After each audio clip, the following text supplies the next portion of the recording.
Welcome to the Financial Advisor Success Podcast, where you go behind the scenes with financial planner, speaker, and consultant Michael Kitces to hear stories of how leading financial advisors navigated the inevitable challenges that arise on the path to success and get insight from leading industry consultants about how to break through to the next level in your advisory business. And now here's your host, Michael Kitces. Welcome, everyone. Welcome to the 358th episode of the Financial Advisor Success Podcast. My guest on today's podcast is Veronica Karas. Veronica is a senior financial advisor at CAPTRUST and works for the RIA's Lake Success New York office, where she oversees nearly $360 million in assets under management for almost 200 client households. What's unique about Veronica, though, is the unique three-question approach she uses to generate referrals, not only from clients, but also from centers of influence as well, and even uses it to get referrals from prospects she's not working with yet, all without being too pushy or salesy. In this episode, we talk in depth about how Veronica developed her 3 referral questions, which first ask clients and others to reflect on what else she could be doing for them that would be valuable. Then what are the services she and her firm provides that are already the most valuable? And then whether there's anyone in their lives that could use help with those same services that they just said are so valuable, and please facilitate an introduction to those individuals in need. How Veronica built this 3-question approach because she didn't have a natural network of friends and family to give her referrals and had to figure out how to comfortably ask the existing clients of one of her mentors. And the way that Veronica follows up with the introduction she receives to actually turn them into new business opportunities. We also talk about how amidst onboarding 52 new clients in a single year, due to the success of her 3-question approach, Veronica had to develop a blueprint that all new clients would go through in the first year with the firm to leverage a more modular approach to planning and stretch out the planning work for the client and her own team over the span of 12 months.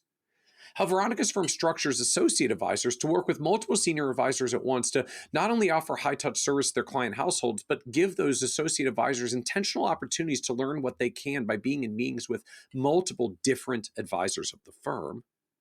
And how Veronica's firm structures its advisor compensation to both empower associate advisors to take over client relationships and still have an incentive to learn and build their own book of business as well. And be sure to listen to the end, where Veronica shares how she overcame her early career feelings that she was too young to serve as a lead advisor. How a commitment to talking about her work with at least 5 people every day for 2 years, from strangers at Target to fellow advisors, helped Veronica to overcome her fears and generate a rising flow of prospect leads and introductions to key referral partners.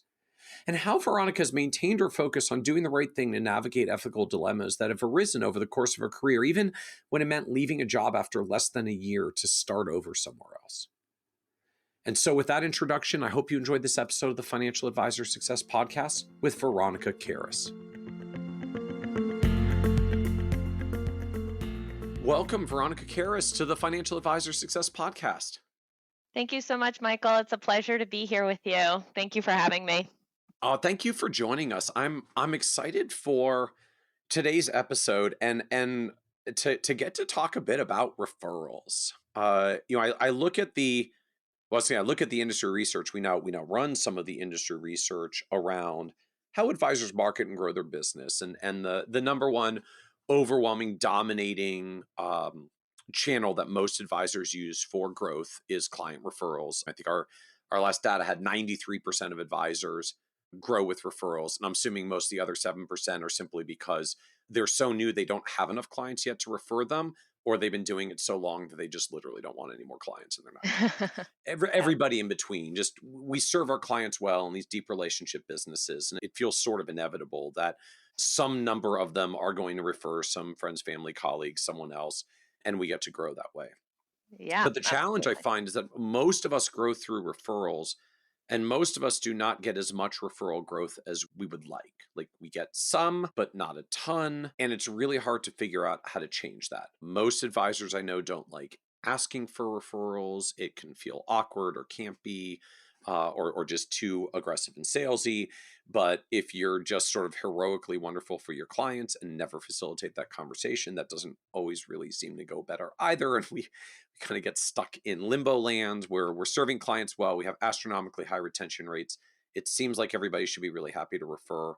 And I'm getting some referrals, but not a lot. And I know you have just a very different approach to this. You had actually joined us on our marketing summit in spring of 2023 to share some of this like technique and system you've built around, as I guess as I would frame it, asking for referrals. Although notably, I don't think you ever actually used the word referral in the Yeah. conversation, which is probably part of the point that you're going to educate us on in a moment here. I'm excited to start this discussion around like building practices through referrals. And when you want to actually get more referrals, how you make that conversation happen.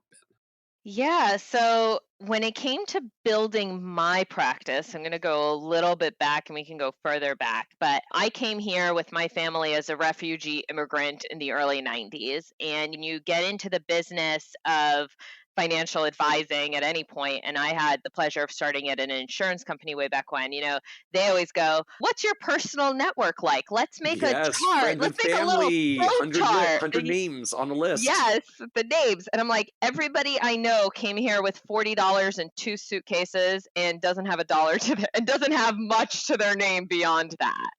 And so I didn't have a personal network at all. I was fortunate in the group that I joined now at CAPTRUST, and prior to CAPTRUST, we were called First Capital Equities. And so I was like, okay, how do I make this happen in a way that people won't dislike me? That was my big fear. And or think I'm like a kid, right? That was the other thing that's sort of in the back of my mind, which we can talk about. I was pretty young when I started building a book of business. Not that I'm all so much older now, but the how you look and where you are in stages of your life matters too. And so, when I joined the practice, and the partner I was with, Alan Kleinberg, fortunate enough to take me under his wing, he was like, "You can ask my clients for referrals."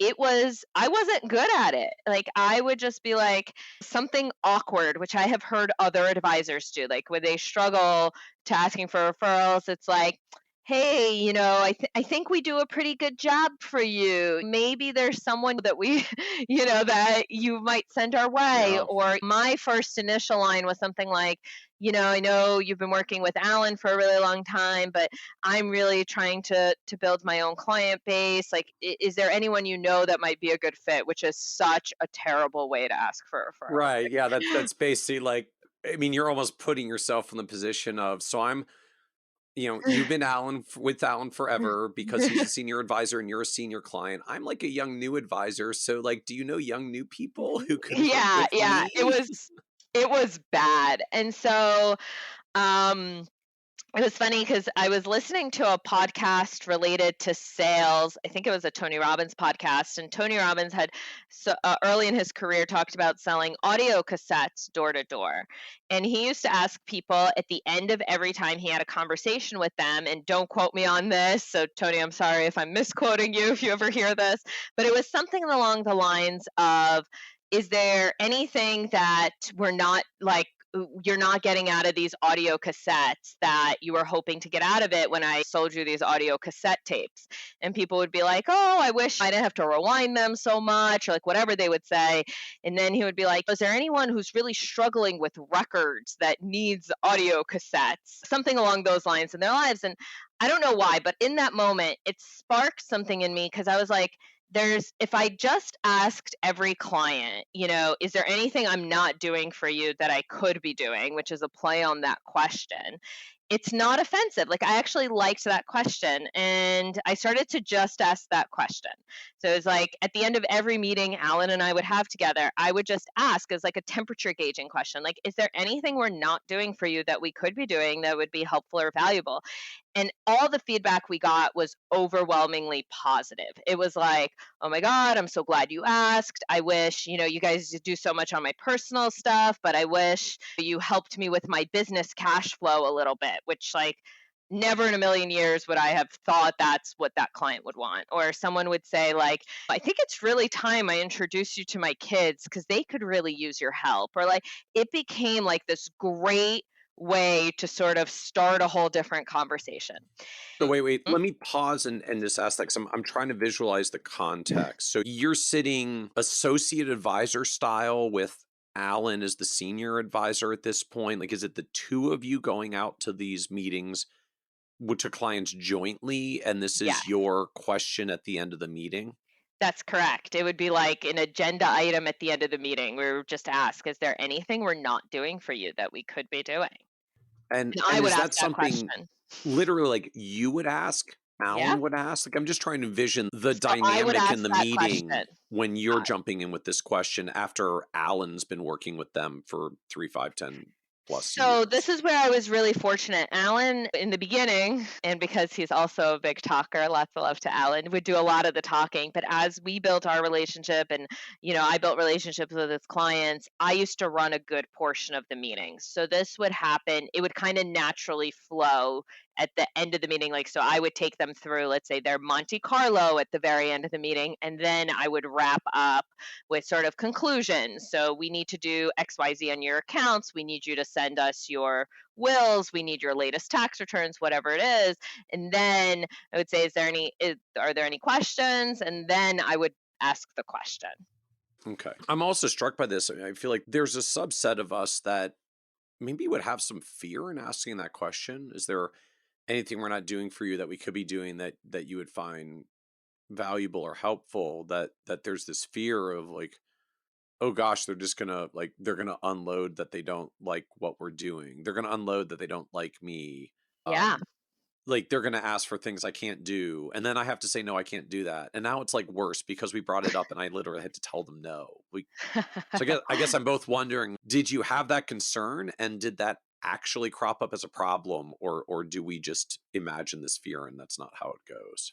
So I definitely had that concern. And in full disclosure, I think Alan had that concern too, because he was like, I've been working with these people for like 20 years and no one has asked them this question. What if there's a whole bunch of stuff we don't do for them? Like, what if Yeah, they're like unhappy this whole tell time me and all we the had ways no I failed idea? you for the past 20 years. It's like a little bit awkward as a Yeah. moment to set up. Yeah. And so he was like, well, you know what? Try it. And if it doesn't go well, then we won't do it anymore. Right. It's like, be a little bit bold and play with it. And so I tried it with actually one of our biggest clients, and the response was so positive. The very first one, and I think this helped, but the response was so positive because the client was so grateful that we asked the question.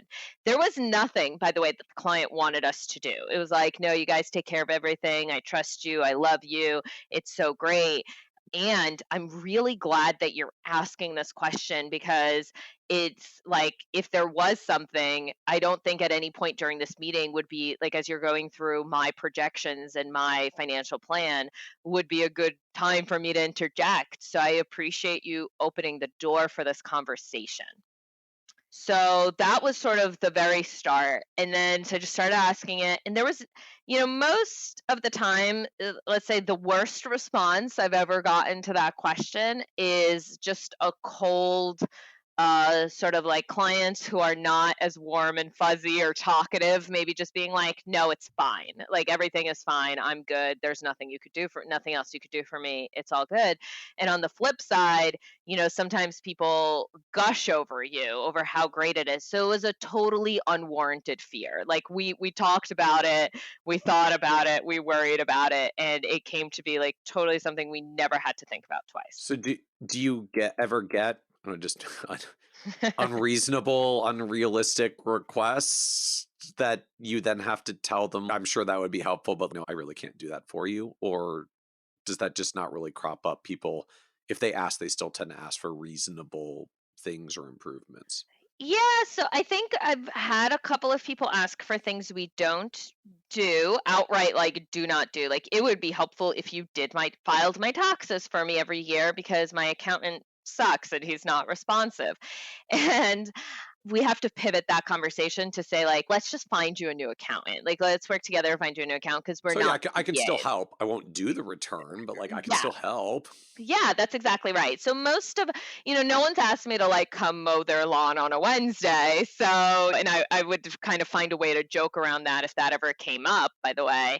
But every single person, by the way, it's a great thing to know that they're unhappy with their accountant and that we can facilitate an introduction to someone new and help in that regard. Overwhelmingly, whether it's something we can literally do or cannot do or anything in between, it's been a great question to ask. It's actually of the three question asks and the referral questions, it's by far my favorite question.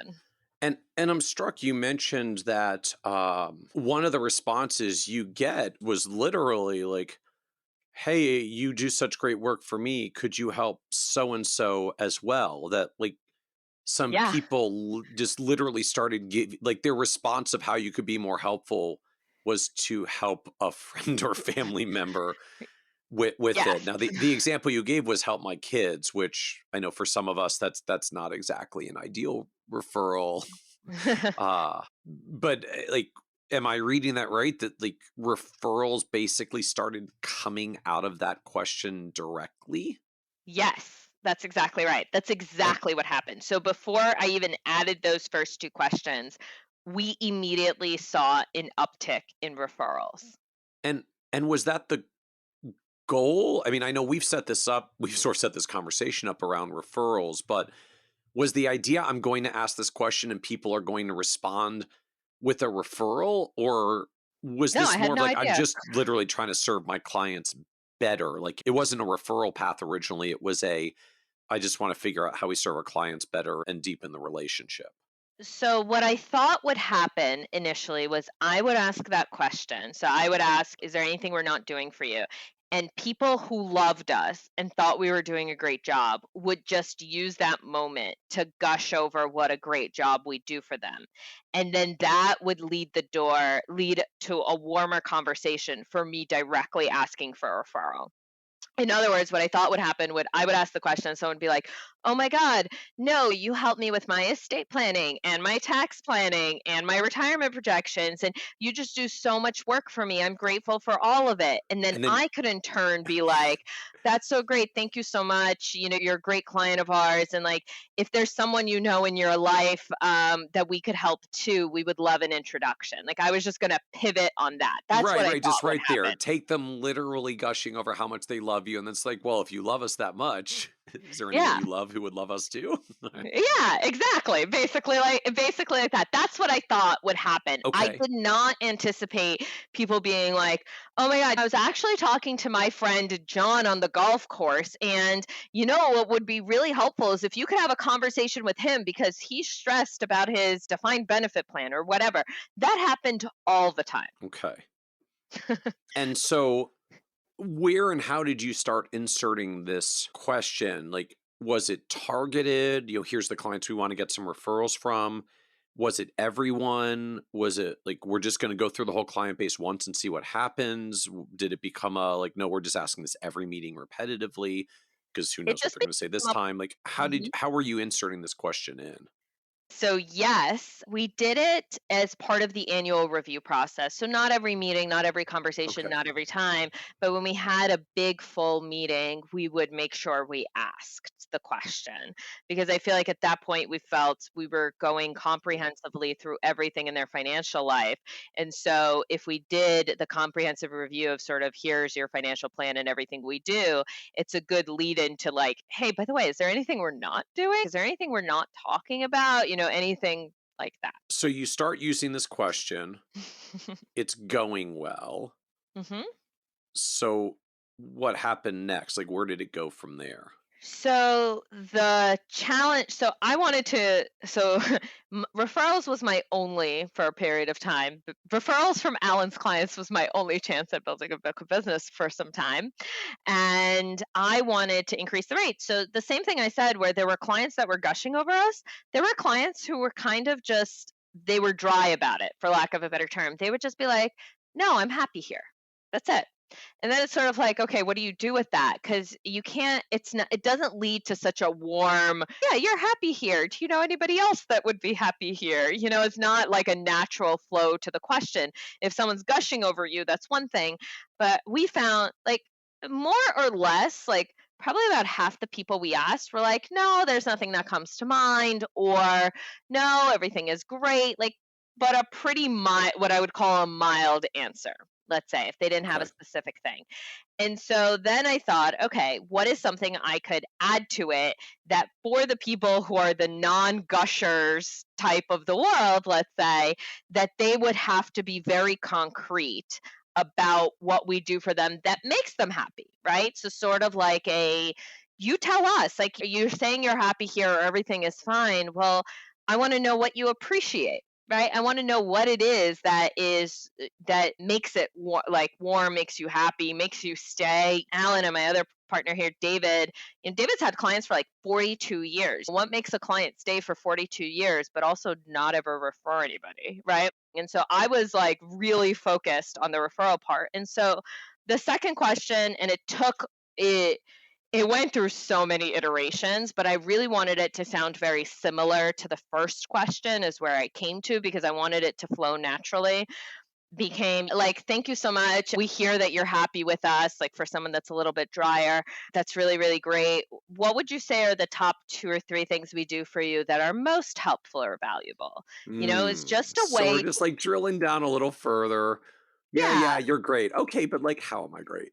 Yeah, exactly. Like, tell me specifically, because I wanted, I was like a little bit on a mission. Like, I wanted to see if there was a chance we could get a referral from every client. Like, I'm a little bit in that, like, I'll take on a challenge, or if we can gamify something a little bit, make it a little bit more interesting, more fun, I'm all for that. And so I think it became, how do I structure these questions to get the warmest responses from people? How do I get to the point where someone who is not normally gushing over us starts gushing over us, so it's easy and natural to ask for a referral? Like, I wanted that feeling where when I'm asking them for a referral, it didn't feel uncomfortable and there was no like ick factor behind it, which is Be, actually hard. I feel like it's hard. because you're literally just taking the time to ask them the questions that lets them express how much they like you and how happy they are, right? I mean, just they're setting Yeah. themselves up, or you're setting them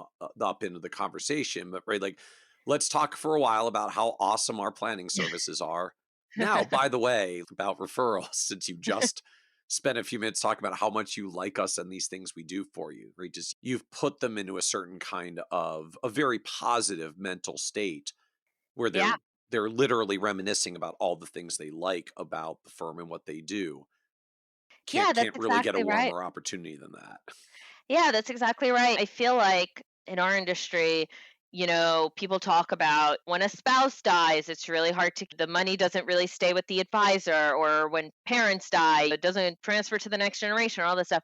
We don't really have that problem here at all. Like, 99% of the time, we keep the assets through generations. Like, we have families we work with 5, 6 generations of, because again, like David has had this business for 42 years. And other than the money following the inheritance trail, in a lot of those cases, maybe they haven't naturally referred other people. Some people are great referrers. They just are Right. naturally. You don't have to do anything for it. You don't have to ask the questions. They're the people, or who I like to say, like, everybody has a town realtor in their life who like will Right. tell you the talk of the town and what's going on, and they're happy to buzz about it. But some people just don't have those personalities. And so Right. I was really determined to like broadly increase our referral rate. And I feel like some people, when it's not their natural instinct to be that sort of town realtor personality, that you have to be willing to pull it out of them, or find a warm way to get to know the other people in their life. And I've seen, having started in insurance land, I've seen the icky side of that, right? Like go on LinkedIn, find 5 people they're connected with and ask them about Right. those people. For me, I would hate if somebody did that to me, for instance. I know that's a strategy and I know that it works. I'm not taking away from that.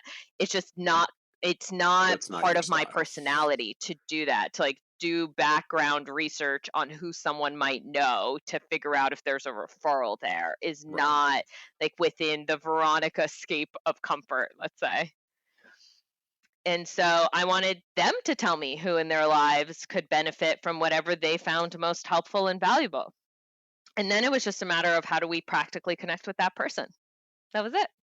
So then I'm presuming then the next part of the conversation is, okay, so will you provide us a referral? So how does that part of the ask work when it's time to get there? Yep. So the third question just kind of naturally came. So the person would say, oh, it's been so helpful for you helping me to unravel my employer benefits and help me with my budgeting. I'm just coming up with something. Sure. And I would be like, great. That's so nice to hear. Thank you. And we're so happy to help you with those things. And is there anyone you know in your life that needs help unraveling their employer benefits and maybe some budgeting help? We would love an introduction. And I just use whatever language they used to ask, and it became natural. So it wasn't like it wasn't like a could you give me a referral. It was more like we'd love to meet anyone you know in your life that needs help with those things, because the reality is, like, if you think about your own struggles or you think about stuff you go through, there's usually someone maybe that you run it by. Like, if I didn't have a financial advisor, hypothetically, and I needed to figure out my employer benefits, I might ask some friends, like who they know or who they use, or I might ask HR, or I might ask my colleagues about it, as an example. And so I was trying to tap into that. Like, who else in your life might need help with those things you just said were valuable, because I also want I want the person I'm talking to think of those people that they maybe have had those conversations with. And so share that with us once more, like, just because I'm sure you've been intentional about like the words you use and how you craft it. So how do you actually do the ask Yeah, when so it's time to say like yep. referral time? So I say, is there anyone you know in your life who needs help with, insert whatever they just said? We would love if you could facilitate an introduction. We would love if you could facilitate an introduction. That's it. So I'm noting, first of all, like, you're not asking for referral, it's introduction. hmm So is there a reason for not saying referral? Only because I think it's one thing to ask someone to introduce you to somebody else. That doesn't necessarily mean they're encouraging that person to do business with you.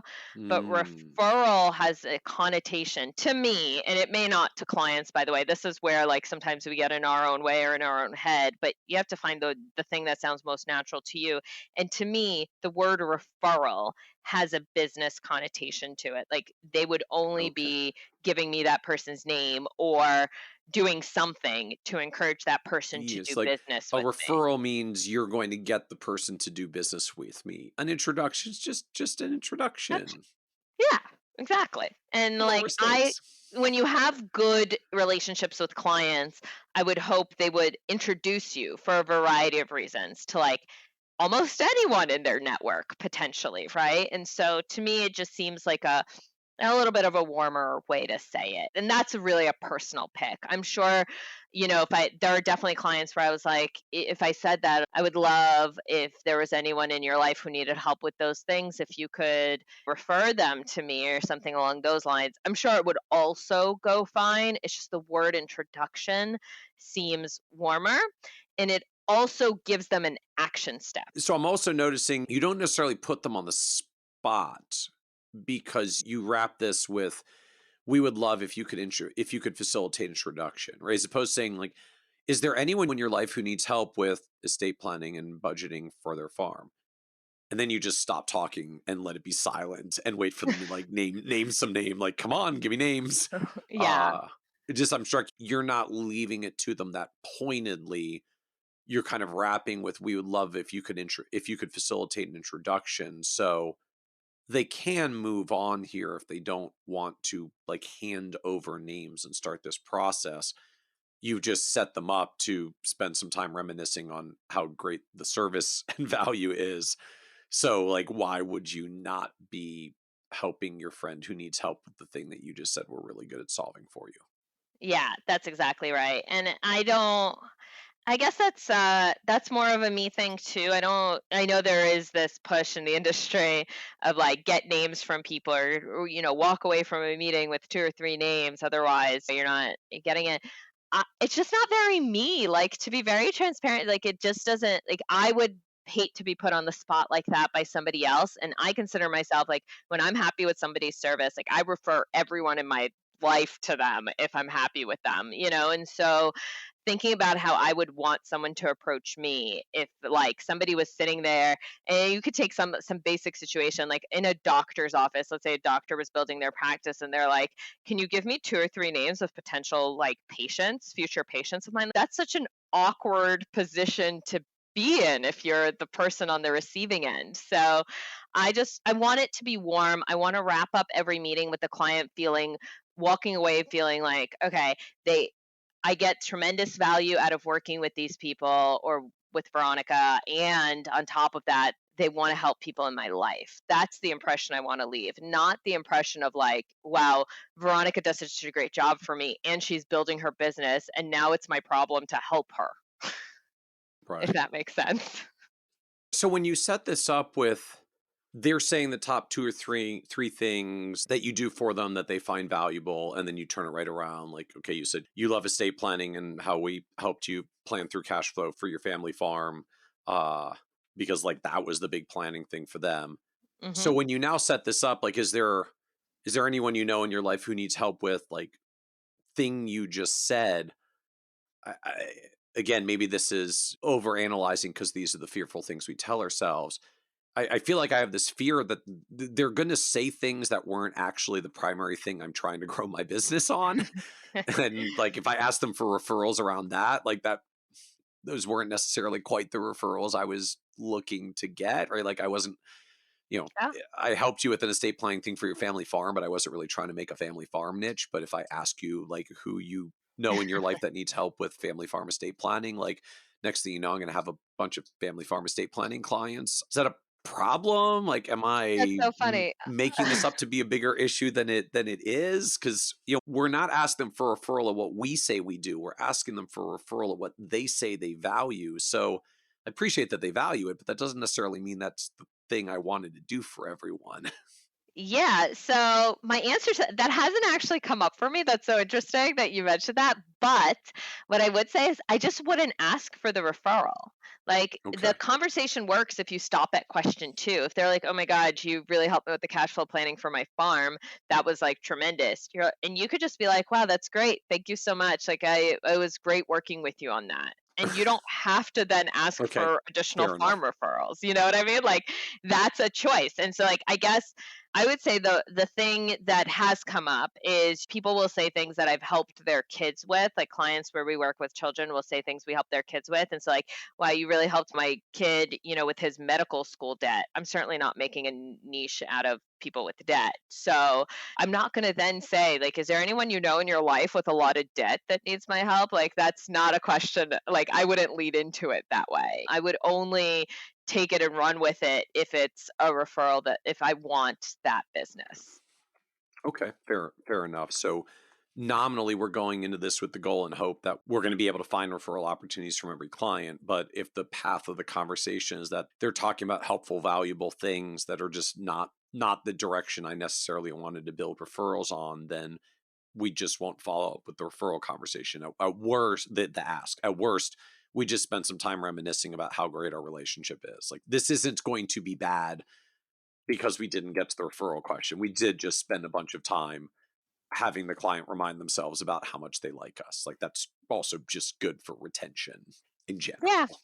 that's exactly right. Although, what I will tell you is most of the time, the big things you help people with are the things people will mention. Like, that's been my Right. experience. I had some real fear around, like, everyone is going to not think of anything, by the way. That was my fear. So, walking into this, I was like, what if people say, like, they just can't think of anything that we've done for them that's most helpful or valuable? And it's sort of like a flopping question. That hasn't happened either, by the way. People will when they're asked such a direct question come up with something even if they hadn't thought about it before. Most of the things they come up with are something along the lines of like, you help me with the whole picture, and like I just trust you and you're great. At worst someone will say something kind of mild like that. And so when you follow it here, is there anyone you know in your life who needs help with the thing you said was valuable? We would love if you could facilitate an introduction. So what happens next? Like they say, yes, yeah, Bob, my neighbor, Yeah. also needs help with his estate plan because you guys helped me out. So how do you take them to the next step? What do they do if they say yes, but maybe they're still not really clear. Like, how do I facilitate an introduction? What are you supposed to do? What do you want me to do exactly, Veronica? Yeah. So my ask is always, would you send an email to both of us to make it easy to introduce us? That's the best way because I have their email address. If I have a moment, it's a client I really like, and they're really eager about the introduction, I'll say, do you have their phone number handy? Would it be okay if I called them? That has worked too. I always send a follow-up note after every meeting and client conversation I have. And so for me, I would include Bob on the follow-up email. You mentioned Bob might be someone who could benefit from our services. Again, if you could just possibly send an email to all of us, like to both of us, that would be tremendously helpful. Something easy like that. And then you're running with it from there. So at the point you do the outreach, is there any follow-up back to the original referrer? I mean, do you send them notes on progress or thank you gifts if it works out, or thank you gifts either way? Was there So, follow-up that you do back to the referrer after they provide an introduction? so I don't really usually, unless like in the next conversation, I will usually say like thank you for introducing me to Bob in that example. Like we've had a great connection, a great conversation, and he's been wonderful. Okay. Something really big like that. I don't send gifts to clients who refer, really. I have a few times for people who have referred like multiple people at the same time, which, like I feel like it's an above and beyond thing. Yeah, yeah, I'll yeah. send like a little bit of a sugar wish gift or something like that, but nothing like formal that I have. But, I've had clients who refer like 5 or 6 people all in the same time after I ask the question. Yeehaw. Yeah. And yeah, I mean, like, thank you so much for your trust and faith in us and introducing us to so many people you care about in your life, things like that. I will definitely send a thank you for. But yeah, I mean, no big formal process, I would say. And people love the follow up. They'll ask sometimes, hey, I introduced you to Jane and Sharon, like, how did that go? Or something like that. If they ask, I'll answer however it went. So yeah. So as you go down this road, is this still, I think you said initially with the first question, this was a like once every annual review cycle, you would pull out the question around, is there anything we're not doing for you that we could be doing that you would find valuable? Now that you've got like multiple questions that you do in sequence, is this still an annual review thing? Is it less often than that because it gets repetitive? Is it fine because people have new answers every year? Like, how does it work on an ongoing basis? So for clients, it's probably once a year, maybe a little bit more frequently than that. I feel like we worked on some major projects, I might ask it. So like if we took like I'm working with someone on an estate settlement. We did a review before their parent died. I will probably ask after the estate settlement is over because there's a lot. It's a lot of work for us, and Right. they're super appreciative along the way in that case. But the question has morphed a little bit, and I now apply it as we talked about in the marketing summit. I now ask everyone the questions basically in every conversation, at least the first 2 questions for sure. I weave it into prospect discussions, COI discussions. Almost every time I talk to anyone, I will say, is there anything we didn't talk about today that you were hoping we would cover that would be helpful or Hmm. valuable to you? Right? Like I just changed the question slightly for what's happening in the moment. And then I would say, what are the top 2 or 3 things we talked about that were most helpful or valuable? And then I say, is there anyone else in your life that needs help with those things? And now I actually get more referrals from prospects, including prospects who never become clients, than I do from clients. You get referrals from prospect. All right, wait. So what would now I really want to focus this further. I know. So you just It, adjust them slightly. So instead of like, is there anything we're not doing for you that we could be doing? It's, is there anything we didn't cover in the conversation today yep, that you were hoping we would cover that would have been helpful or valuable? And yep, then what are the 2 or 3 things we talked about in the conversation today that were most valuable for you? yep. That's exactly right. And so I focus on that conversation today because a lot of times I had never previously spoken to that person. It works really, really well. By a little bit of background, CAPTRUST is sort of this two-ton gorilla in the retirement plan advice space. We're the largest fiduciary of retirement plans. And so we do a lot of participant advice meetings. And so I will talk to participants of retirement plans and I will help them with their retirement projections or their investment allocations in their retirement plans, or answering questions about anything in their financial life, really. And so that is a way, not because we show up to those meetings as retirement counselors, but everybody knows somebody, right? And so it's Right. not like we provide a service and then at the end of that conversation I literally just say, is there anything we didn't talk about today that you were hoping we would cover that would have been super helpful or valuable? I want to make sure got everything you needed out of this. And then whatever they say, and then I say, okay, what are the top 2 or 3 things? And then is there anyone in your life or who works in your company or anybody else that needs help with those 2 or 3 things you just said? It's the same questions. They're just a little bit different because it focuses on that question, that day, that conversation. It's not an ongoing relationship. Okay. And it's ultimately really the same question at the end, right? Just, is there anyone in your life that could use help with things you just said? We'd really appreciate if you could facilitate an introduction. Yeah, that's exactly right. It's the same thing.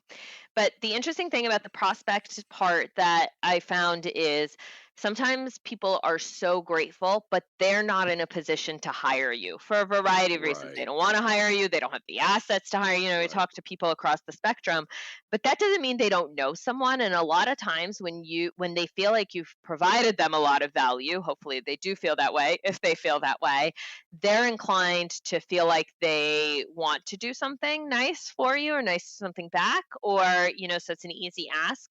Or for some prospects who, and this is really, really true, the people who have referred the most business are prospective clients that didn't end up hiring us. It's very interesting. But it's like a get out of jail free card. Like they can't quite pinpoint maybe why they're not ready to make a move at this time, or they get cold feet, or like we're in a sticky business, right? People don't move from advisors very often, which is a good Yeah. thing. They're assuaging their guilt of not hiring you by answering your lovely referral question, and now Yeah, everybody's by sending. sending people who might hire me, who might hire me. It's amazing. Like human psychology is such an amazing thing, but it's so true. Somebody will. I've had people literally tell me, "I would love to introduce you to like 10 other people in my life. I'm really just not like I can't make a move yet. But you've done so much work for me. Like, is there anything I can do for you?" Well, yeah, that would be great. I'd love to meet 10 people in your life. Interesting. It's Okay. been it's been an interesting sort of phenomenon of like getting referrals from people who for whatever reason chose not to work with us, and they give the largest quantity of referrals. I would say quality is a different thing, but they definitely give the largest quantity of referrals. And and again, I guess the reminder to all of it is, if the 2 to 3 valuable things they articulate are not things you want to get referrals for, you can simply wrap the conversation there. Like, you don't have to get to the, is there anyone in your life that could use help with those things? We'd really appreciate if you could facilitate an introduction. Yep, that's exactly right. And it all the time.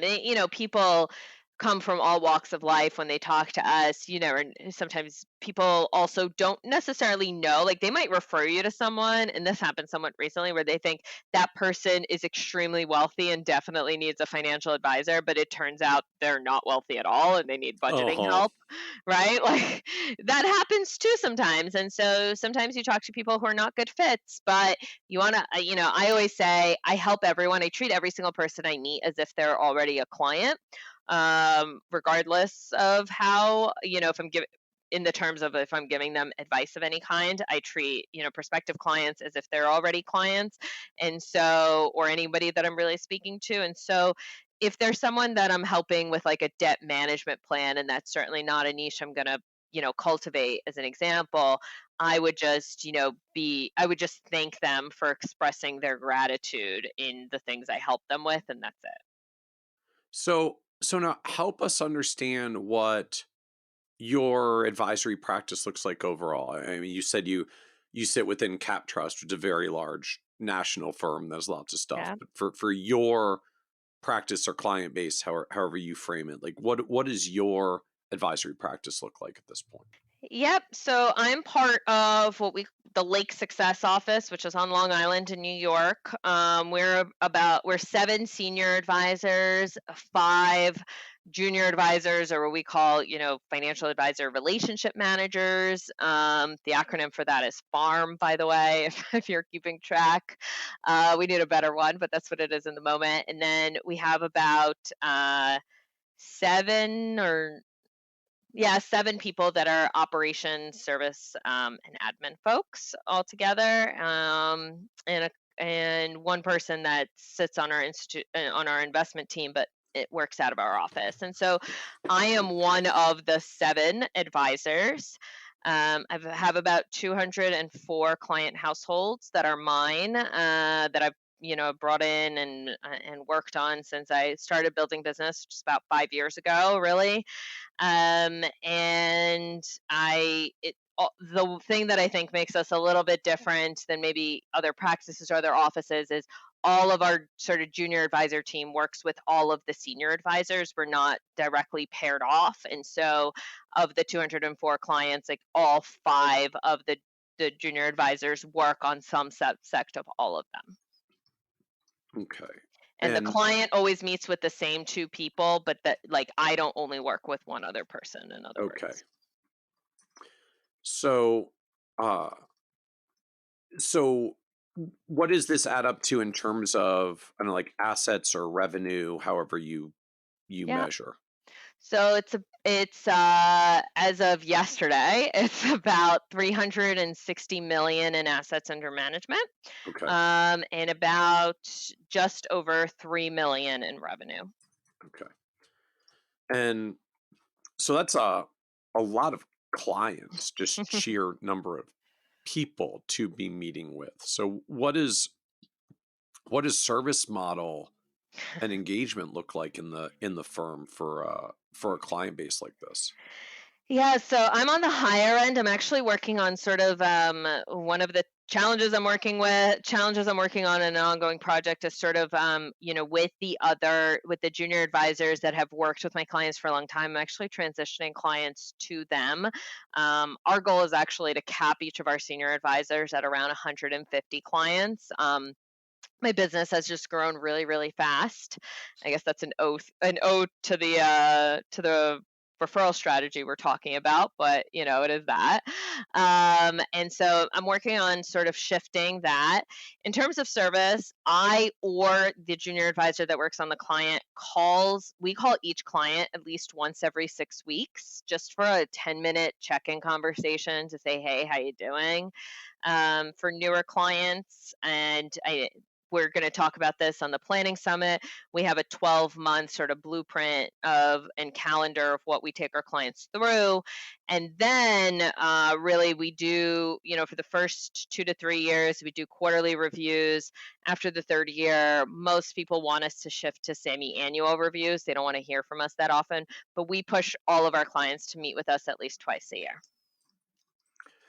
So I'm just trying to vision like total volume, 200 clients, 2+ meetings a year. You've got like 400+ meetings every year. So you put a little vacation and other breaks in there. You're still at a like 10+ client meetings every week ongoing. Is that really what it adds up to? Yeah, that's really what it adds up to. So I have every day, I have approximately 2 client meetings and 2 prospective client meetings on average. Not every day is the same. Sometimes it's more or less, but on average, that's what it is.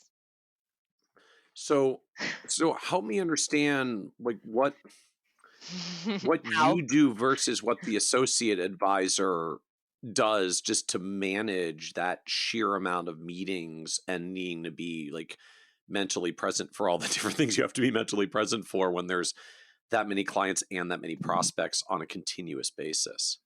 Yep. So for the most part, I have to say I'm really, really lucky, and part of this is intentional. I also manage the junior advisors on our team, so all five of those fall under me, and I'm really focused on their growth and development. It's a big chunk of what I devote my time to.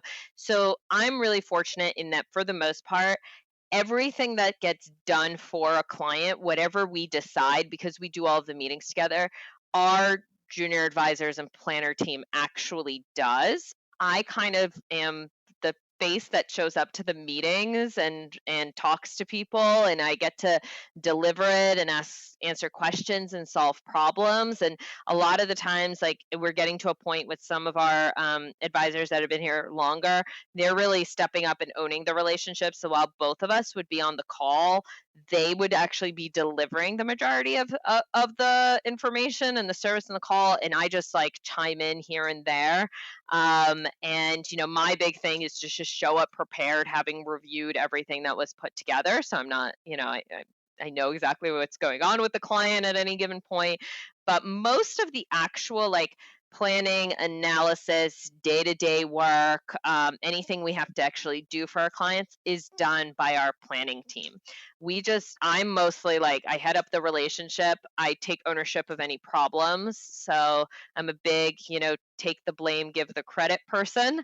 And that's really what the difference is in that regard. I'm really, really lucky with the setup that we've created here. So on the one hand, I get it. Like you've got a layer of junior advisors that are increasingly kind of supporting on the client relationships, so you can handle 200 clients plus the growth, plus actually managing and helping to develop the advisors themselves.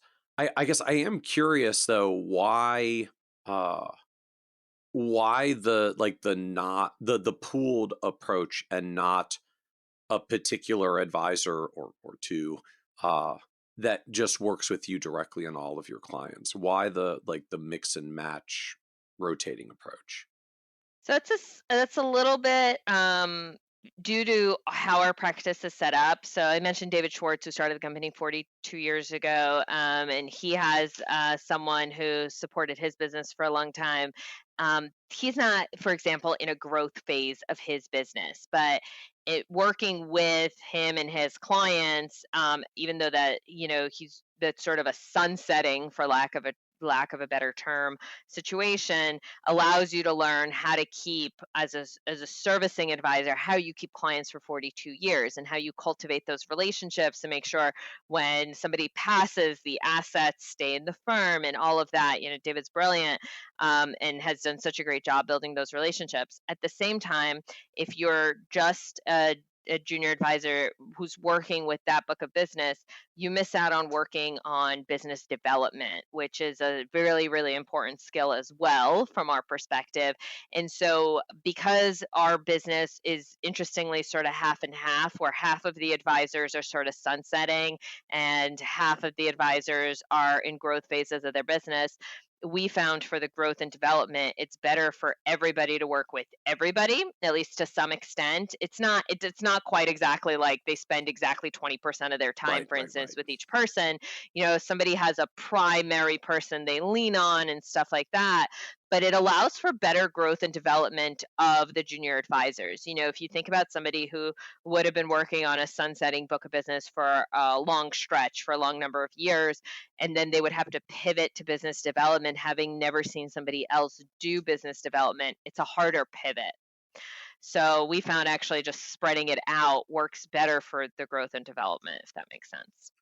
Is that challenging for you as a senior advisor though, because different associates support you in different ways or show up in different ways in the meetings?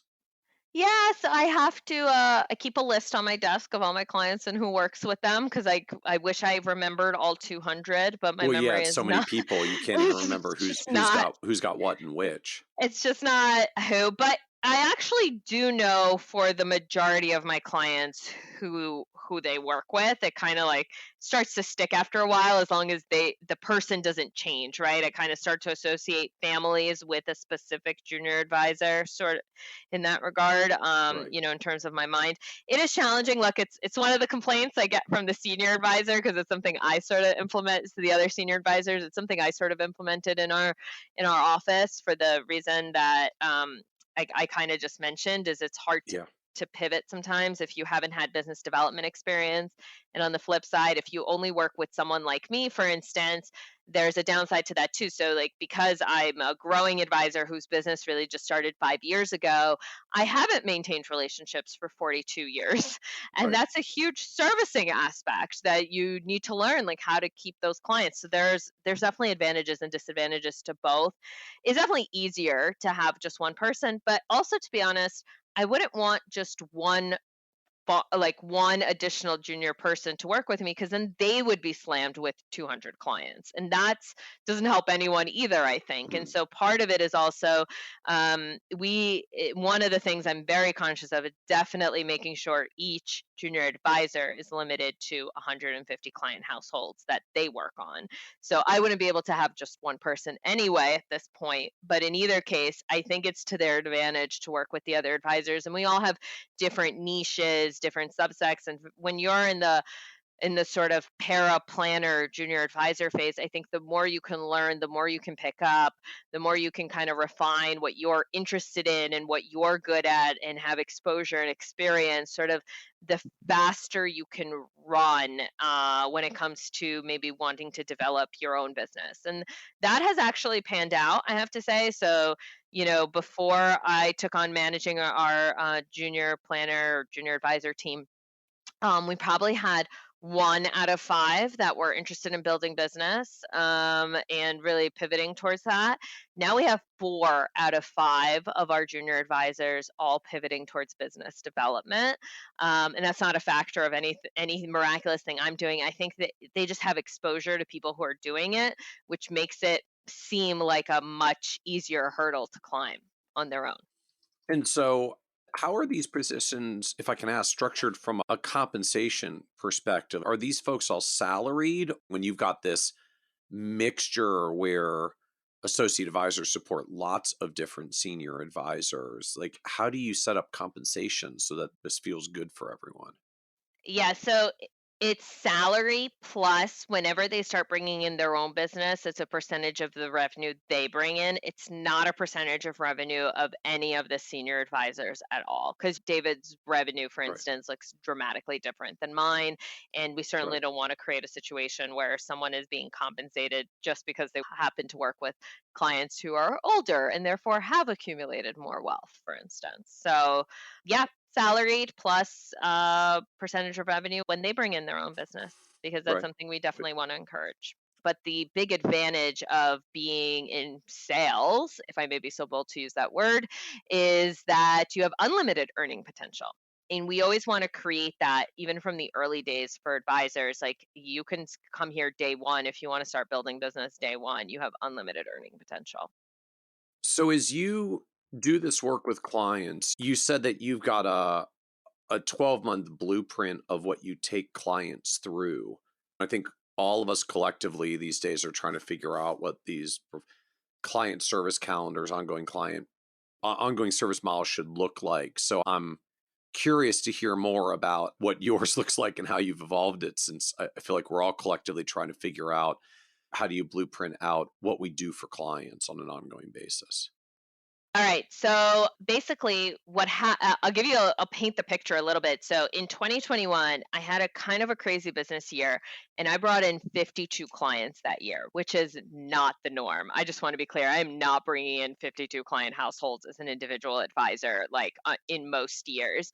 In fact, my goal is something like 2 per month. But what happened, because Just two per month. just 2 per month is my goal, yes. It's a goal, right? And so, but 52 clients in 1 year created chaos. It created chaos for me. It created chaos for, at that time, I had one planner that was working with just me. It created chaos for him, even though I love him to pieces. He's wonderful. It created chaos for our operations team. Like, we did not have the processes in place to bring on 52 clients. And most of them, like 12 of them, came in December. It was just like, it was chaotic at Hey, best. we've been meaning to figure this out this year, and it's almost the end of the year. So Veronica, can we come on and get started before the end of the year? Yeah. And so Sure. for my sanity and for everybody else's sanity, I had to come up with a process because I was like, I don't want our growth to be limited by the lack of systems and processes. Like, we did not, like, we had an onboarding checklist and things like that. But in terms of like what the client experience looks like, what are we doing? 52 people come on in 1 year. What are we doing with all 52 people? How do we keep track? How are we servicing them? Like, what does that look like? We did not have that in place. And, I brought on my very first client in like February of 2019. So it wasn't like 2021 was like, so I've been in business for so long, we just didn't have them. That wasn't a growth rate that we had ever had. And so, we did And it, but and and just to yeah, clarify, and all that growth was basically you finding this 3-question approach and just repeating it over and over again, and it was driving that much activity. yes, yeah. Okay. And also, I will admittedly say that at the time, it was me also agreeing to take on clients that were not really a, amazing fits, but Uh-huh. I was in a growth phase of my business, and I was kind of just saying, anybody that wanted to hire me, I was agreeing to hire them. I didn't figure out my niches at the time. Like, Right. I was in like the baby infant steps of business, development. I was like, oh my God, all these people want to hire me. Of course I'm going to take them on. And so I took on really small clients. I took on clients, relatively speaking, and I took on clients, like anyone basically that would hire me. So full disclosure on that too, just to be clear. Fair enough. Fair enough. These are the things we So occasionally do to ourselves. yeah, I mean, look, her own worst enemies, and I think it's important because I think a lot of people go through that. Is like, how do you say Oh no yeah. to a potential client?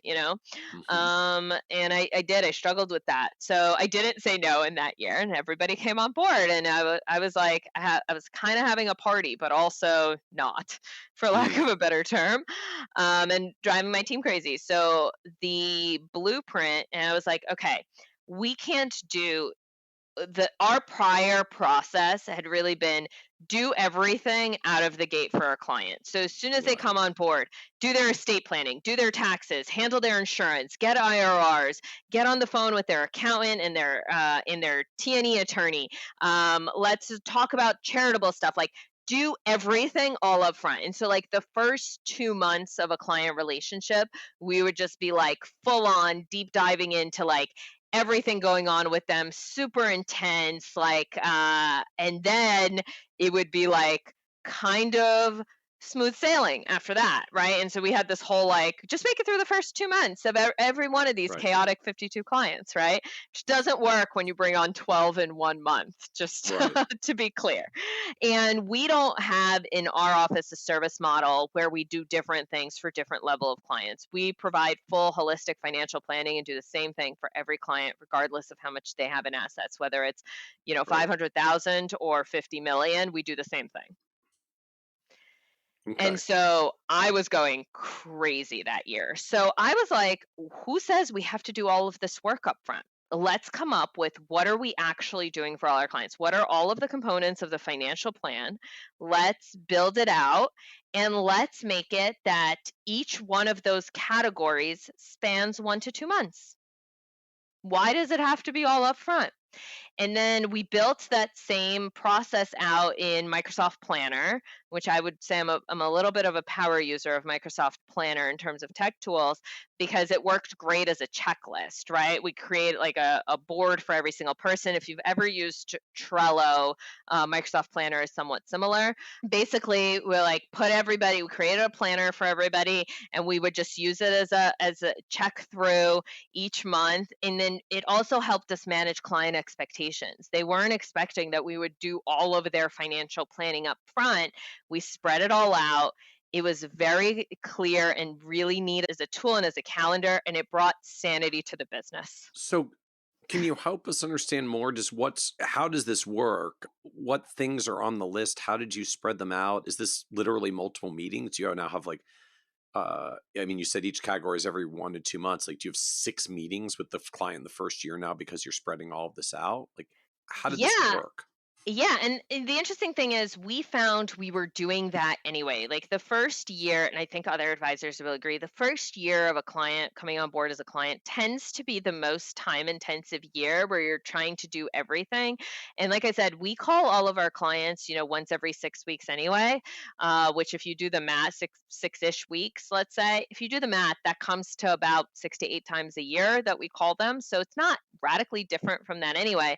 But basically, in the very beginning, it's your basic stuff. So we outline it as like the very beginning, we're opening your accounts, we need all the paperwork that we need, we transfer outside assets. And then months 1 to 2, we focus on crafting your investment strategy across all of your accounts, rebalancing them, creating allocations for retirement accounts that maybe we don't directly manage, but we oversee everything.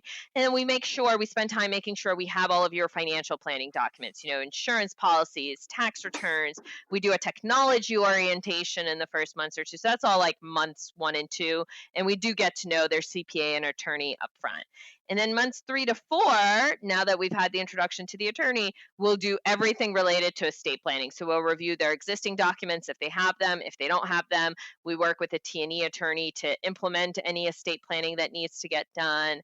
And then months 5 to 6, we focus on insurance review and planning. So life insurance, disability, long-term care, property and casualty insurance, health insurance, umbrella liability. We go through it soup to nuts over that 2-month period, talk to any brokers they have, all of that. Months 7 to 8, we focus on a tax strategy review and planning. We review their prior years, usually about 3 years worth of tax returns, get on the phone with their accountant.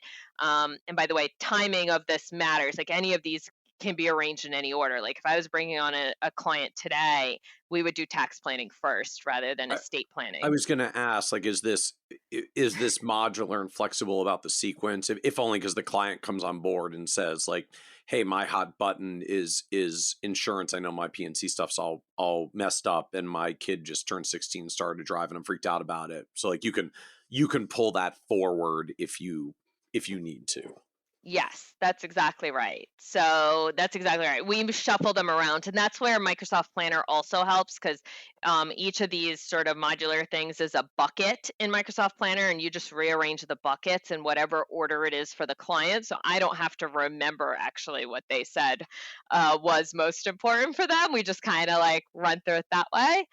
So it's months 7 to 8 typically, and then months 9 to 10. And what I always say is when I walk through this with a client, I always say this assumes you come on in January, so take the order with a grain of salt. Months 9 to 10 is what we call like holistic financial planning review, college planning, marriage, divorce stuff. If they have a prenup, we want to look at it. Mortgages, we go through a document retention, and we do a love letter and an ethical will for a lot of our clients, Medicare planning if that's appropriate.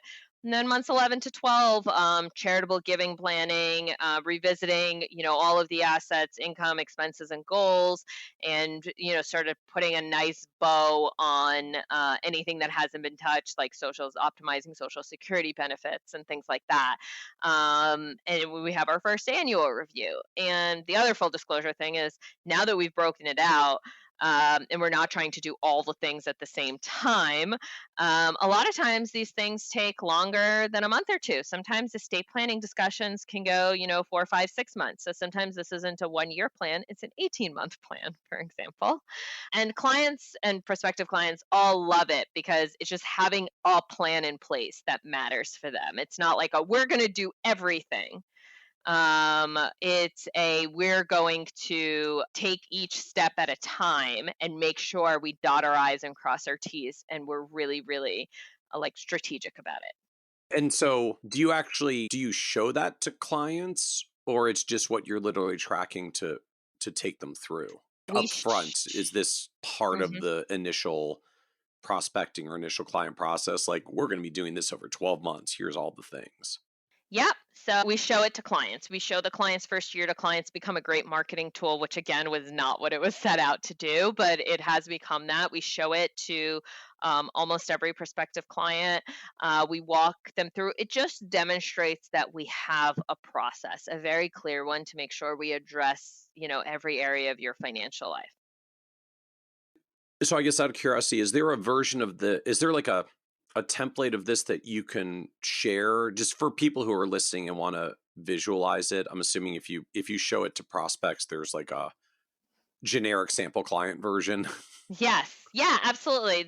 None of them are customized to the client up front. Like we just show Right, a right. client's first year journey. And then really like what we're customizing for clients ends up kind of being done in Microsoft Planner on our end, where we just move the order around of which way they want to focus on things and we're going to focus on things. And a lot of that depends on the time in the year when they come on board, and then some of it also depends on them and what's the hot button, like as you said, the hot button issue for them. Right. Okay. So for those folks who are listening, this is episode 358. So if you go to kitces.com/358, we'll have a link out to I guess called the first year blueprint of all the stuff that you go through in the first year and how you actually show it to clients. So Veronica, I guess I'm also wondering, does this tie back to your CRM? Like just, I most of us, I wish. find, manage workflows and checklists in our CRM. You're describing something that sounds kind of checklisty, but it's in Microsoft Planner. So do these tie together? Do you have to live in two systems? You know what? It's so funny you asked that question because it's a project we're working on to make them tie. We use Microsoft Dynamics as our CRM, and Okay. it does not talk to Microsoft Planner. Oh, come on, Microsoft. They're all yours. Make them talk to each other. I know, right? Or our IT team has not managed that integration, either one of those things, by the way. But right now it's in two separate systems. But what Microsoft Planner does allow you to do is it allows me to assign whoever the planner is to that client, by the way, to participate in that blueprint, and assign tasks right out of Planner. And they go to that person's email. I can actually also send calendar invitations. That goes right into Outlook, but it does not integrate with our CRM. So we have to re-enter the data at the moment. And yes, that is something that's a pain point. It's just when you're building out a rubric, if you've ever used Trello, when you're building out something that's like you want to keep a flow going, Microsoft Planner is just really good at it, and it makes sharing easy where Microsoft Dynamics is not good at it. Like I've tried in 20 different ways to rebuild this in Microsoft Dynamics, and it's not friendly to that. So in terms of this year-long process, I feel like for a lot of us as advisors, there's this pressure with a new client to like just do the stuff, show the value, right? I mean, I think part of why first year planning process intensive is we're trying to show the value of planning up front, and there's just a lot to cover, so there's a lot to get through, and you don't want the clients to lose momentum and engagement. Like if they signed up and they're ready to go and get going, then often like we want to keep their momentum and keep them going. So I guess I'm just wondering, in practice, what's it like as I guess like this is my words, but slowed down the first year process, or like, hey, we're going to do this in 12 months, not 6 to 8 weeks, which is what a lot of advisory firms try to do to get through the first year planning process. What's it been like? Like, what's the client response been as you've slowed down this first year process and stretched it out as far as you have? Yep. So what I tell you is new clients have no idea how you used to do it, right? That's sort of like the easy thing. And if you set expectations up front, like we're going to take it one topic at a time, we want to make sure we're extremely thorough on each thing that we get into, and you frame it in a way that like this makes sense and we know these things take as long. And by the way, I do tell clients that sometimes this becomes an 18-month process because certain things will take longer, like estate planning or So now all of a sudden, if you do it in 12 months, you are doing it fast. This isn't this yeah. isn't slow. This is fast if you get through in a year. Yeah, exactly. And some clients aren't as complex. Sometimes they're like, well, maybe I'm single and I just need a power of attorney. So estate planning is not going to take me 3 months to get through, right? So some things, sometimes it is a little faster, but it varies. I think if you manage the client expectation that this is a reasonable thing and you have a plan and you have a blueprint for it, it also gives them peace of mind that you're keeping track. So we do, like, I share my planner with the client as we go through it and say, okay, here's like everything we've done. Here's what's still So, outstanding, so that literally kind of within thing. Microsoft Planner, like you're sharing the document thing to their Hmm. email address and they can see how it's progressing. Yep, that's exactly right. And like with anything else, if you set the expectation that we're going to get through all of your planning in 6 to 8 weeks, now they have that expectation.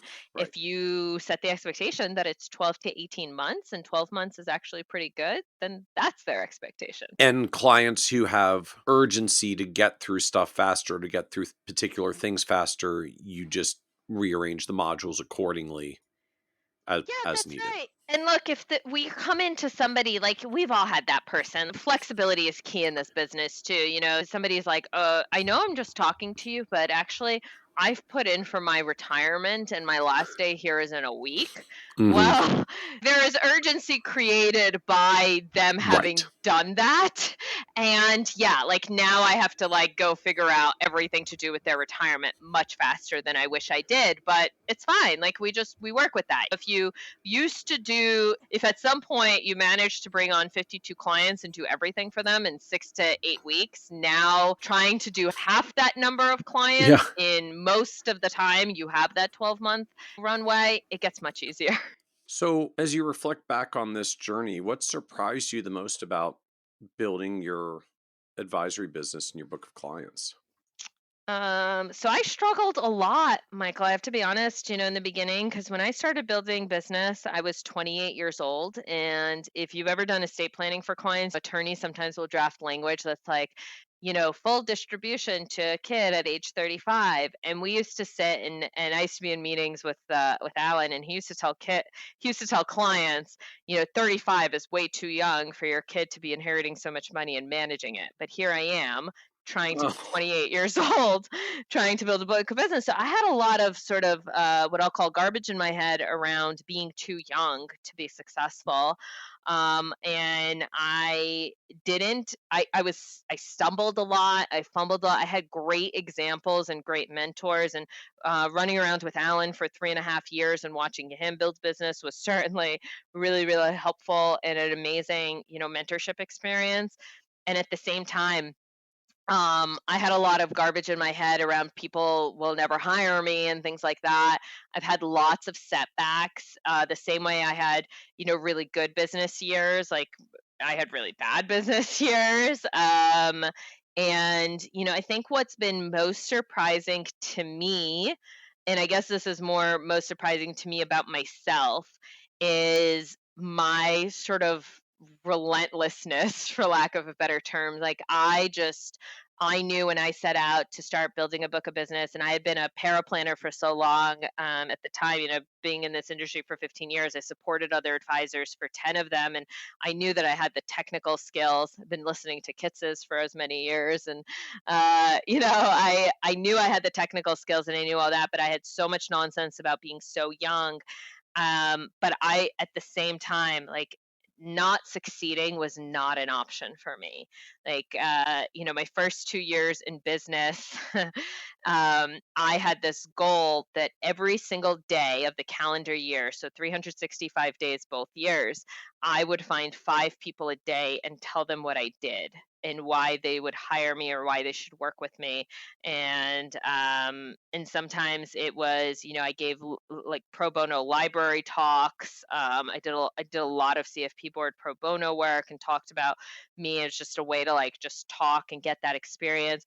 And sometimes I would drag my husband to Target at 8 p.m. at night to find random people in the aisles and talk about what I did, because I was wow. committed to finding 5 people a day and telling them what I did, no matter what.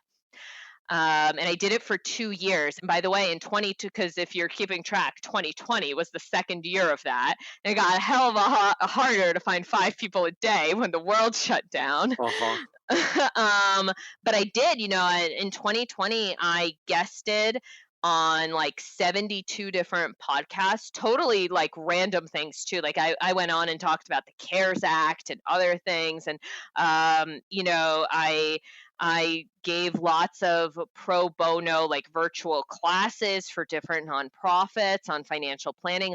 I found ways to tell 5 people what I did every single calendar day of 2019 and 2020. And I did it no matter what it took. And so I found this sort of like relentless determination within me that I didn't know I had. That was probably the most surprising.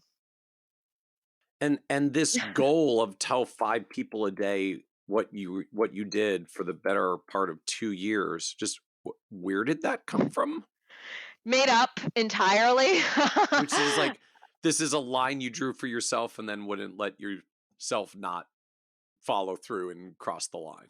Yeah, that's exactly right. It was 5 people a day. And, at the time when I had joined, now CAPTRUST has about 1,500 employees nationwide.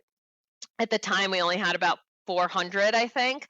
And so, like, inevitably, 4 out of the 5 people or so, 3 out of 5 sometimes, would be people who worked at CAPTRUST. Like, I was just calling some random advisor in, like, Louisiana, like, hey, I don't know what your practice is about, but, I'd love to introduce myself and tell you what I do.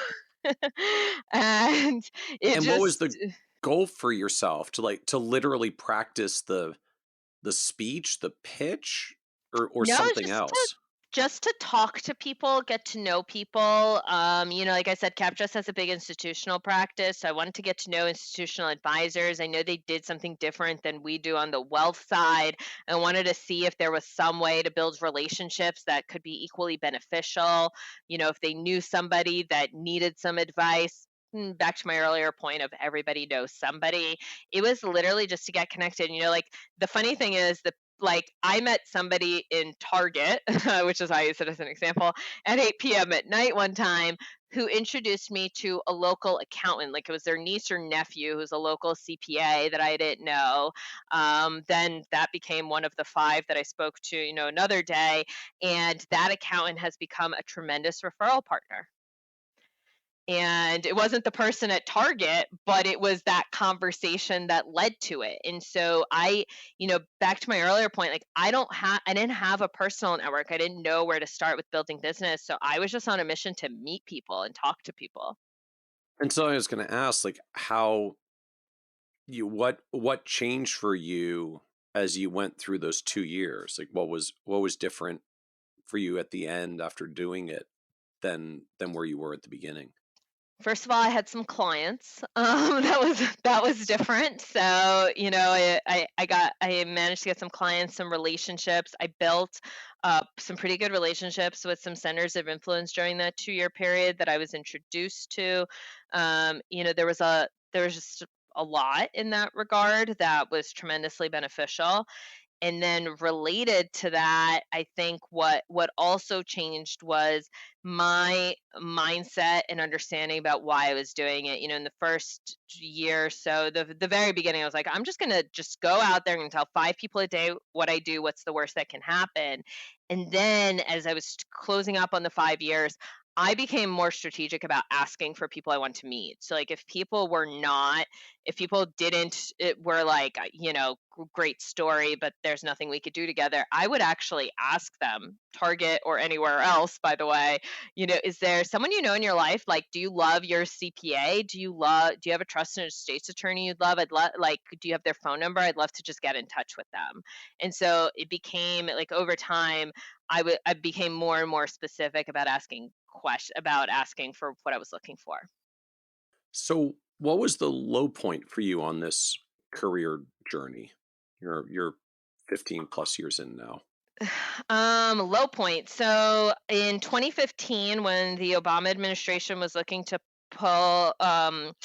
push through the fiduciary rule, I got picked up by a large broker dealer out of a small RIA because they were hiring specifically CFPs out of RIAs. And I got placed with this advisor team that wasn't really looking to meet any fiduciary obligations. But of course, with large broker dealers, there's a metric for everything.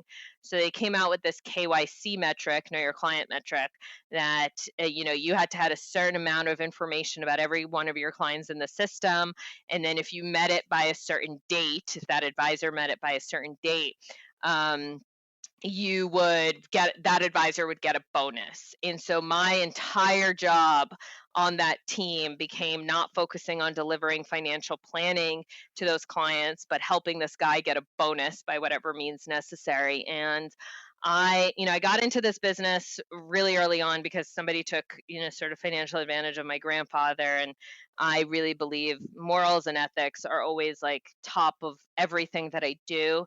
And so, I had such a mismatch with this advisor team that I worked for. The guy didn't know anything about his clients, didn't, sold portfolios, but didn't know if his clients had children, didn't know if they were married, like really basic in the RIA, what I would consider Yeah. basic knowledge about clients, didn't know anything. And at some point, when, because I was just calling people who didn't know me, it wasn't like a warm and fuzzy thing. He didn't like introduce me to his clients in a warm way. I was just supposed to call people and ask them all these personal questions about them. Um, So that you could and fill out the KYC so details I and could basically complete their yeah. quote unquote financial plan in the system and enter that information. And, the numbers weren't moving up fast enough for him because he had no KYC information on any of his clients. And so the metric was something like get to 70% by November 15th. And I had started there on like, I don't know, September 5th or 6th or something. And numbers weren't moving fast enough. And so he told me to make stuff up just to move the metrics up, which goes against every Yeah. fiber of everything that I believe in. And I refused to do it. Essentially, like, had a really tense few months. He didn't get his bonus. I said, look, you want to make up stuff about your clients, you do it yourself. I'm not touching that with a 10-foot pole. And I had left that position by the beginning of March. So I survived a few months in that broker dealer role. But I got really physically sick. He wasn't very nice about it. He was constantly telling me like, you're worthless. No one's ever going to work with you. You have to do whatever it takes. You need a different attitude. Like, it was just a terrible, awful, like gut wrenching experience. And you're always told, you got to survive at least a year somewhere, otherwise it looks terrible on your resume. And so, I started looking for jobs, but I had only been there for a few months. I knew I needed to go back to working for an RIA as quickly as I could, and that was definitely by far my lowest point in my career. So what else do you know now you wish you could go back and tell you like 10, 15 years ago as you were starting your career? I would say what I know now is not to be so fearful about what the outcome is. I think relentlessness and determination will eventually lead to success. When I started in life insurance land in 2008, which was a really fun time to be starting in this industry, I had no idea what my career would turn into. I had no idea what an RIA was or a CFP was or anything. I was graduating from Baruch with a degree in international marketing management. And I had no idea. Like, I knew I wanted to be in the financial planning space. I knew I didn't want to take advantage of people by selling them crappy annuities. There are good annuities out there, but not. I didn't want to do that. And I guess, like, the thing I would say is, like, it all falls in place sort of the way that it's meant to, as long as you follow your heart, follow your own moral compass on what is right, and kind of don't let anybody sway that, because there's a lot of that, unfortunately, in this industry. So any other advice you would give younger, newer advisors who are maybe getting started with their careers today? Yes, my biggest advice, and I give it here too, is if you hear a term, dive in and research it and embrace it. Like, embrace sucking and not knowing things to the point where you want to become an expert in them. I think what always really helped me is, like, I don't know, somebody would say something in a meeting or something, or I would hear a term like rolling grats. And then I would spend all evening, and if I didn't get it then, all weekend, like finding everything I could about grats, rolling grats, what it means, who it's for. And I would just like dive into it. Like, never shy away from questions. Don't shy away from saying, I don't know, but I'll find out for you. Cause I think that's a big part of what we're hired for. And I think one of the things that really sets a truly amazing advisor apart from other people is that ability to just figure things out. Like, everything is figure outable, and like, don't shy away from like embracing what you don't know and becoming really comfortable with it. So as we wrap up, this is a podcast about success, and just one of the themes that always comes up is the word success means very different things to different people. Sometimes different things to us as our careers and life evolves. So as someone who's built what anybody objectively call an incredibly successful practice and client base, the business is going so well. How do you define success for yourself at this point? My ability to teach others or not, maybe not teach, my ability to guide, grow, and uplift others to do the same or better than me. My biggest success is if whoever I am working with, the junior advisors that I work with, if they are more successful than I am, that I'm doing something right. Hmm. So I can see why you're uh, excited to get to work on the development of the 5 on the team there in the Lake Success office, and perhaps Yeah. more in the company over time. Yeah, for sure. It's a big passion of mine, and I think any meaningful success has to be what you can give back to others. I love it. I love it. Well, thank you so much, Veronica, for joining us on the Financial Advisor Success Podcast. Thank you so much. I really appreciate that. Thank you. Want even more ideas, tools, and resources on how to break through to the next level of success as a financial advisor? Check out the leading financial planning industry blog, Nerd's Eye View, at www.kitsis.com, where Michael covers the latest practice management trends and financial planning strategies. And by joining the members section, you can earn IMCA and CFP continuing education credits, along with exclusive member content. Get it all now at www.kitsis.com.